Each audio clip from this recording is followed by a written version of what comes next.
묵상기도 드리겠습니다. 나의 웃음이 주님을 기쁘시게 하는 날 되게 하소서. 이사야서 29편 19절 말씀. 겸손한 자에게 여호와로 말미암아 기쁨이 더하겠고 사람 중 가난한 자가 이스라엘을 거룩하신 이로 말미암아 즐거워하리니. 기도하십니다. 나의 기쁨이 되시는 주님, 새로운 아침과 또 다른 기회의 시간을 주신 아버지 감사합니다. 오늘도 이 아침을 기쁨으로 맞이합니다. 나에게 기뻐할 이유가 없을지라도 아버지께서 나의 하나님 되심을 인하여 모든 어려운 이유를 이기고 기뻐합니다. 오늘 하루는 어제보다 더 모든 것으로부터 자유롭게 웃어 넘길 수 있는 여유로운 마음을 허락하여 주소서. 모든 일을 너무 심각하게 생각하여 스스로를 괴롭히고 걱정에 쌓이지 말게 하시고 주님께서 나를 지키심을 믿고 더 평안한 마음을 가질 수 있게 하소서. 주님께서 나와 함께 하시니 더 편안해도 되고 더 웃어도 되고 더 가벼워도 됨을 기억하게 하소서. 오늘 내 앞에 주어진 일들 앞에 자유롭게 하소서. 작은 일에도 기뻐하고 유쾌하게 하소서. 아이의 웃음이 부모를 가장 기쁘게 하듯이 오늘 하루 나의 웃음이 주님을 기쁘시게 하는 날이 되게 하소서. 모든 걱정과 근심을 버리고 아버지의 보호하심 안에 거함으로 영혼의 안식을 누리기 원합니다. 오늘은 주님께서 주시는 위로와 기쁨으로 새 힘을 얻게 하소서. 나에게 자유 주시는 예수 그리스도의 이름으로 기도합니다. 아멘. 오늘의 성경 말씀 본문은 사도행전 8장입니다. 사도행전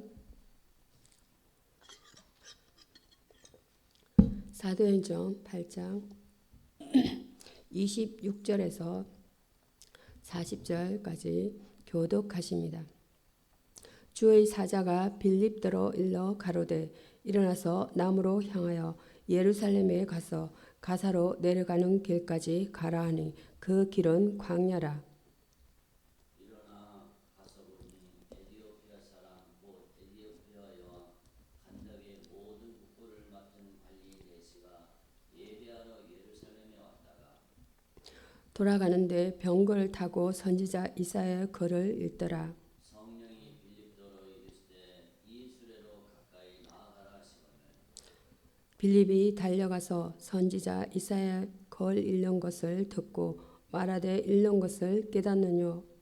대답하되 지도해 주는 사람이 없으니 어찌 깨달을 수 있느냐 하고 빌립을 청하여 수레에 올라 같이 앉으라 하니라. 읽는 성경 기절은 이것이니 일렀으되 저가 사지로 가는 양과 같이 끌렸고 털 깎는 자 앞에 있는 어린 양의 잠잠함과 같이 그 입을 열지 아니하였도다. 그가 불육을 당했을 때에 공정한 재판도 받지 못하였으니 누가 그의 세대를 말하리요. 그의 생명이 땅에서 빼앗김이로다 하였거늘 내시가 빌립더러 말하되 청컨대 묻노니 선지자가 이 말한 것이 누구를 가리킴이뇨 자기를 가리킴이뇨 타인을 가리킴이뇨. 빌립이 입을 열어 이 글에서 시작하여 예수를 가르쳐 복음을 전하니 길 가다가 물 있는 곳에 이르러 내시가 말하되 보라 물이 있으니 내가 세례를 받음에 무슨 끄림낌이 있느뇨. 이에 명하여 수레를 멈추고 빌립과 네시가 둘 다 물에 내려가 빌립이 세례를 베풀고 둘이 물에서 올라갈새 주의 영이 빌립을 이끌어 간지라. 내시는 헌연히 길을 가므로 그를 다시 보지 못하니라. 빌립은 아소도에 나타나 여러 선을 지나며 복음을 전하고 가이사랴에 이르니라.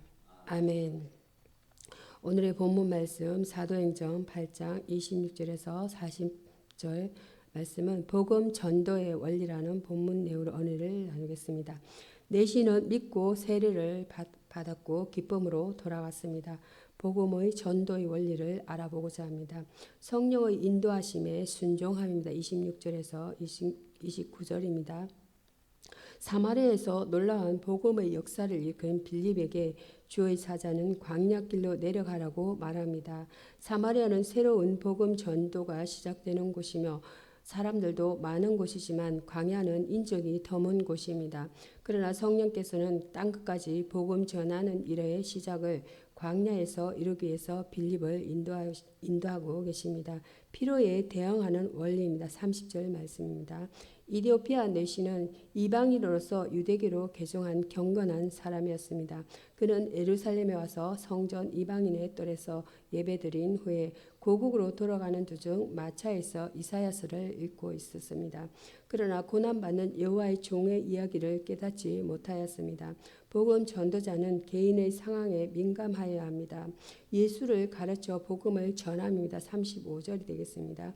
본문은 빌립이 이디오피아의 내시에게 복음을 전한 이야기입니다. 빌립은 이사야서를 읽고 있는 내시에게 그 글에서 시작하여 예수를 가르쳤습니다. 예수님은 바로 이사야가 예언한 고난 받으실 메시아임을 증거했습니다. 복음 전도의 가장 중요한 원리는 예수를 가르쳐 복음을 전하는 것입니다. 복음 전도의 원리는 성령의 인도와 복음에 대응하는 원리와 예수의 사상을 전하는 것입니다. 여기서의 주제는 전도입니다. 유앙게리조마입니다. 예수 그리스도의 복음을 불신자 및 미신자에게 전하는 행위이고 흔히 복음 전도로 쓰입니다. 전도는 하나님의 나라를 선포하고 그리로 돌아오게 하는데 궁극적인 목적이 있습니다. 시편 말씀 보겠습니다. 시편은 22장입니다. 시편 22장. 시편 22장.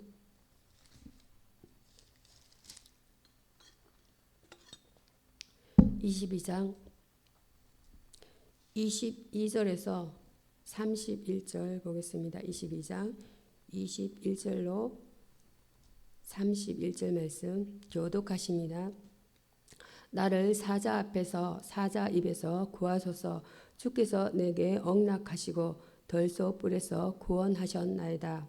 내가 주의 이름을 형제에게 선포하고 회중 가운데서 주를 찬송하리이다. 여호와를 두려워하는 너희여 그를 찬송할지어다. 야곱의 모든 자손이여 그에게 영광을 돌릴지어다. 너희 이스라엘 모든 자손이여 그를 경영할지어다. 그는 권고한 자의 권고를 멸시하거나 싫어하지 아니하시니 그의 얼굴을 그에게서 숨기지 아니하시니 그가 울부짖을 때 들으셨다. 되 중에 나의 찬송은 주께로서 온 것이니 주를 경외하는 자 앞에서 나의 서원을 갚으리이다. 겸손한 자는 먹고 배부를 것이며 여호와를 찾는 자는 그를 찬송할 것이니 너희 마음은 영원히 살지어다. 땅의 모든 끝이 여호와를 기억하고 돌아오며 열방의 모든 족속이 주 앞에 경배하리니 나라는 여호와의 것이요 여호와는 모든 나라의 주제심이로다.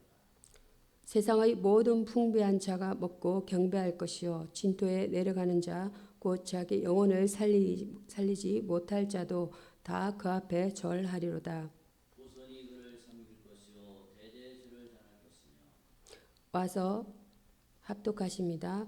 와서 그 공의를 장차 전하며 주께서 이를 행하셨다 할 것이로다. 아멘. 시편 24장 22절에서 22절로 31절만 성리의 찬송이라는 본문 내용을 은혜를 나누겠습니다. 본문은 극심한 고난 가운데서 받은 구원의 결과를 묘사해 주고 있습니다. 하나님의 구원은 성도의 기쁨이 됩니다. 22절에서 26절 말씀입니다. 고난 가운데서 건져주시는 하나님의 구원은 본인 자신뿐만 아니라 아버지 모든 성도들의 기쁨이기도 합니다. 하나님의 구원은 두려움을 찬양으로 22절에서 24절 말씀입니다. 고독을 기쁨으로 바꾸게 합니다. 25절에서 25절로 26절 하나님은 고난 가운데서도 끝까지 하나님의 도움을 신뢰하는 자를 버리지 아니하시고 구원하시고 성도의 큰 기쁨이 되어 주십니다. 하나님의 구원은 모든 민족에게 임합니다. 27절로 28절입니다. 성도를 고난에서 구원하시는 하나님의 은혜는 이방인들에까지도 널리 알려져 있습니다. 시편 98편 2절로 3절 말씀. 그들로 하여금 하나님께 나아가 경배하게 합니다. 이것은 하나님께서는 모든 민족의 통치자이시기 때문입니다. 하나님의 나라는 온 우주를 포함하고 있으며 하늘과 땅에 있는 모든 권세가 다 이 나라에 포함되어 있다. 있다는 것입니다. 모든 민족이 하나님을 경배하게 된다는 것이에요. 29절로 31절 말씀, 하나님의 구원은 위대한 영적인 잔치를 배설하며 모든 사람에게 즐거움을 가져오게 하며 모든 자들을 부여하게 한다는 것입니다. 그래야 모든 사람들 하여금 하나님 앞에 굴어 엎드려 그에게 경배하고 예배하게 한다는 것이에요. 아멘. 하나님의 구원의 역사는 한 개인으로부터 많은 사람에게로 확정되어 하나님께 성리의 찬송을 드리게 합니다. 성리의 찬송이라는 것은 오직 하나님부터 구원받은 자만이, 그런 자들만이 부를 수 있다는 것입니다. 여기서의 주제어는 구원입니다. 에스와 소테레아. 스스로는 도저히 빠져나올 수 없는 극심한 괴로움이나 커다란 위험으로부터 제3자가 건져내주는 일입니다. 우리는 이 구원에 참여하기 위해서 그리스도를 믿는다는 것이에요. 요한 1서 말씀은 시편, 신약성경 요한 1서 보겠습니다. 요한 1서 4장입니다. 요한 1서 4장 7절에서 21절까지 교독하십니다. 사랑하는 자들아, 우리가 서로 사랑하자. 사랑은 하나님께 속한 것이니 사랑하는 자마다 하나님께로서 나서 하나님을 알고 사랑하지 아니하는 자는 하나님을 알지 못하니 이는 하나님은 사랑이시니라. 하나님의 사랑이 우리에게 이렇게 나타나신 바 되었으니 하나님의 자기의 독생자를 세상에 보내심은 저로 말미암아 우리를 살리려 하심이니라. 사랑은 여기 있으니 우리가 하나님을 사랑한 것이 아니요 하나님이 우리를 사랑하사 우리 죄를 속하기 위하여 화목제물로 그 아들을 보내셨으니. 사랑하는 자들아, 하나님이 이같이 우리를 사랑하셨은즉 우리도 서로 사랑하는 것이 마땅하도다. 어느 때나 하나님을 본 사람이 없으되 만일 우리가 서로 사랑하면 하나님이 우리 안에 거하시고 그의 사랑이 우리 안에 온전히 이루어지느니라. 그의 성령을 우리에게 주심으로 우리가 그 안에 거하고 그가 우리 안에 거하시는 줄을 아느니라. 아버지가 아들을 세상의 구주로 보내신 것은 우리가 보았고 또 증언하노니 누구든지 예수를 하나님의 아들이라 시인하면 하나님이 주 안에 계시고 저도 하나님 안에 거하느니라. 하나님이 우리를 사랑하시는 사랑을 우리가 알고 믿으면 하나님은 사랑이시고 사랑 안에 거하는 자는 하나님 안에 거하고 하나님도 그의 안에 거하시니라. 이로써 사랑이 우리에게 온전히 이룬 것은 우리로 심판날에 담대함을 가지게 하려 함이니 주의 어떠하심과 같이 우리도 세상에서 걸어하니라. 사랑 안에 두려움이 없고 온전한 사랑이 두려움을 내쫓나니 두려움에는 형벌이 있으니 두려워하는 자는 사랑 안에서 온전히 이루지 못하였느니라. 우리가 사랑하면 그가 먼저 우리를 사랑하셨음이라. 누구든지 하나님을 사랑하노라 하고 그 형제를 미워하면 이는 거짓말하는 자니 보는 바 그 형제를 사랑하지 아니하는 자는 보지 못하는가 하나님을 사랑할 수 없느니라. 합독하시겠습니다. 우리가 이 계명을 주께 받았나니 하나님을 사랑하는 자는 또한 그 형제를 사랑할지니라. 아멘. 요한일서 4장 7절에서 21절, 하나님은 사랑이라는 본문 내용을 은혜를 나누겠습니다. 여기서 하나님은 사랑이시다라고 선언하고 있습니다. 8절과 16절입니다. 그러면 하나님의 사랑에 대하여 요한이 가르치는 바를 살펴보고자 합니다. 하나님은 그에게 사랑을 표현하셨습니다. 하나님의 사랑이 우리에게 이렇게 나타난 바 되었으니 하나님이 자기의 독생자를 세상에 보내시면 저로 말미암아 우리를 살리려 하십니다. 9절 내용이 되겠습니다. 그리스도를 세상에 보내심은 인간에게 대한 하나님의 사랑의 극치였습니다. 이것은 믿는 자들에게 제사함과 영생을 주시는 하나님의 사랑의 표현이었습니다. 이처럼 예수 그리스도는 세상에 오셔서 하나님이 사랑이심을 보여주셨습니다. 요한은 이 그리스도를 보고 듣고 만져서 실제적으로 경험한 제자 중 한 명이었습니다. 요한은 그의 사랑을 건면하고 있다는 것입니다. 이 세상에 오시어 하나님의 사랑을 보여주신 그리스도는 십자가의 죽으심 후에 부활 성천하셨다는 것입니다. 이것을 경험한 자들은 제자들 뿐이었습니다. 그래서 요한은 자기가 경험한 하나님의 사랑을 아는 길을 알려주고 있다는 것입니다. 어느 때나 하나님을 본 사람이 없어되 만일 우리가 사랑하면 하나님이 우리 안에 거하시고 12절 말씀입니다. 라는 내용 가르침처럼 보지 못하는 하나님을 아는 길은 서로 사랑하는 것입니다. 7절과 12절입니다. 요한은 우리가 하나님 안에서 형제를 사랑할 때 하나님의 사랑이 온전히 이루어지고 심판날에 하나님 앞에 부끄러움 없이 설 수가 있음을 확인시켜 줍니다. 여기서의 주제어는 자비입니다. 라함과 엘레오스입니다. 이스라엘에 대한 하나님의 자비, 하나님께서도 그들과 언약을 재결하심으로써 이 언약의 사랑과 심판으로 이 언약을 유지시켜 나가십니다. 요한복음 15장 말씀 보겠습니다. 요한복음 15장입니다. 요한복음 15장 1절로 11절까지 교독하십니다. 내가 참 포도나무여 내 아버지는 그 농부라. 물은 내게 붙어 있어 열매를 맺지 아니하는 가지 아버지께서 그것을 제거해 버리시고 무릇 열매를 맺는 가지는 더 열매를 맺게 하려 하여 그것을 깨끗하게 하시느니라. 너희는 내가 일러준 말로 이미 깨끗하였으니 내 안에 거하라 나도 너희 안에 거하리라. 가지가 포도나무에 붙어 있지 아니하면 스스로 열매를 맺을 수 없음 같이 너희도 내 안에 있지 아니하면 그러하리라. 나는 포도나무요 너희는 가지니 저가 내 안에 내가 저 안에 있으면 이 사람은 과실을 많이 맺나니 나를 떠나서는 너희가 아무것도 할 수 없음이라. 사람이 내 안에 거하지 아니하면 가지처럼 밖에 버려져 마르나니 사람들이 그것을 모아다가 불에 던져 사르느니라. 너희가 내 안에 거하고 내 말이 너희 안에 거하면 무엇이든지 원하는 대로 구하라. 그리하면 이루리라. 너희가 열매를 많이 맺으면 내 아버지께서 영광을 받으실 것이요 너희는 내 제자가 되리라. 아버지께서 나를 사랑하신 것 같이 나도 너희를 사랑하였으니 나의 사랑 안에 거하라. 내가 아버지의 계명을 지켜 그의 사랑 안에 거하는 것 같이 너희도 내 계명을 지켜 내 사랑 안에 거하리라. 합독하십니다. 내가 이것을 너희에게 이름은 내 기쁨이 너희 안에 있어 너희 기쁨을 충만하게 하려 함이니라. 아멘.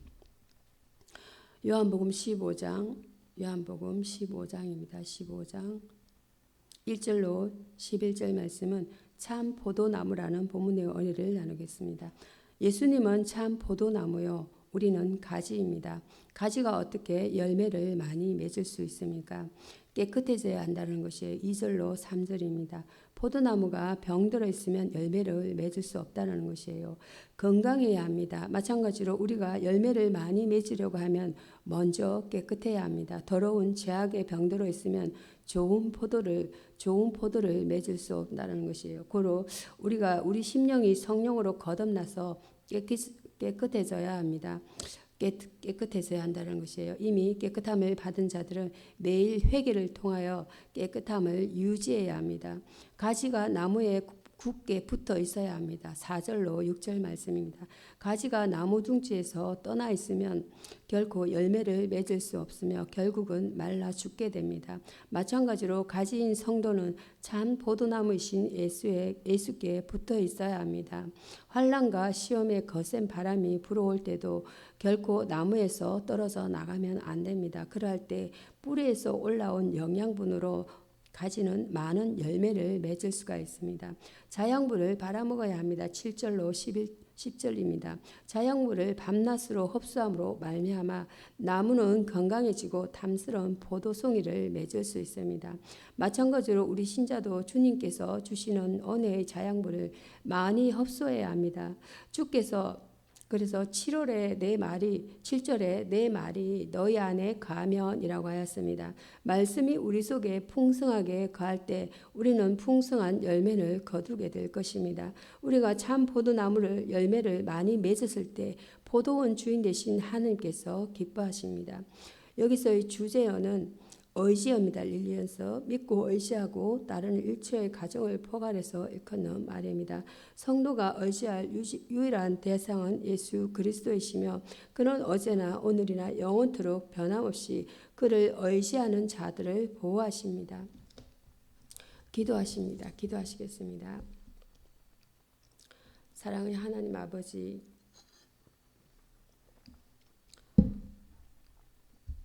한 해 동안도 저희들 주님의 품 안에 품어주시고 오늘 시간 또한 새날을 맞이하여서 주의 성전에 가게 하시니 감사를 드립니다. 저희들 주님의 사랑 가운데 있으면서 아버지가 기뻐하는 일에 게을렀으며 이웃을 사랑하기보다 우리 자신을 사랑하기에 급급했음을 고백합니다. 참새 한 마리가 죽고 사는 것도 주님의 주권 안에 있음과 같이 우리 인생의 생사복이 주의 은혜이기만 여전히 주의 은혜를 깨닫지 못하고 우리의 생각과 뜻대로 행한 일이 너무도 많았음을 고백합니다. 아버지 구하니 올 한 해 저희들이 주님 앞에 지은 모든 허물을 주의 보혈로 씻어주시고 주님 보시기에 부족함이 없는 정결한 자녀들 되게 하여 주시옵소서. 사랑을 구하기보다 사랑을 베푸는 자가 되게 하시며 용서를 구하기보다 용서하는 심령이 되게 하여 주시옵소서. 아버지 저희 예수 수만교회 지체들이 주의 뜻을 위하여 한 마음 한 뜻이 되게 하옵소서. 각 기관들 위해 성령 하나님께서 친히 앞서가 주시고 어둠의 영혼 물러가게 하시며 주의 이름 안에 높임을 받기 원하나이다. 또한 이 땅의 모든 가난한 심령들을 돌아보사 우리에게 안식과 평안을 주시기를 간구합니다. 우리에게 성도의 사명을 위하여 그들을 돌아보게 하시며 우리로 그들에게 구원의 복음을 전가하게 하시며 저들의 영혼이 진정한 안식을 얻을 수 있도록 축복하여 주옵소서. 주님 이 나라의 경제를 붙들어 주옵소서. 흔들리는 경제로 인하여 쓰러지는 심령이 없게 하시며 가정마다 생계의 수단이 막히지 않도록 축복하여 주옵소서. 저들을 긍휼히 여기시기를 간구하니 우리 기도를 들어 응답하여 주옵소서. 단에 세우신 목사님의 영육의 강건함과 성령의 두루마리를 비시며 말씀이 선포될 때 어둠의 영을 물러가며 육신의 고통이 있는 자는 깨끗함을 받으며 가난한 심령의 기쁨을 고통받는 심령의 자유함을 얻는 예배가 되게 하여 주옵소서. 사랑의 하나님 아버지 주의 사랑이 온 땅에 충만하기 원하나이다. 다시 오실 주님을 기다리며 예수 그리스도의 이름으로 감사드리며 기도드립니다. 아멘. 주 기도문으로 말씀을 마치고자 합니다. 하늘에 계신 우리 아버지여 이름이 거룩히 여김을 받으시오며 나라에 임하옵시며 뜻이 하늘에서 이룬 것 같이 땅에서도 이루어지이다. 오늘날 우리에게 일용할 양식을 주옵시며 우리가 우리에게 죄 지은 자를 사하여 준 것 같이 우리 죄를 사하여 주옵시며 우리를 시험에 들게 하지 마옵시며 다만 악에서 구하옵소서. 나라와 건세와 영광이 아버지께 영원히 있사옵나이다. 아멘.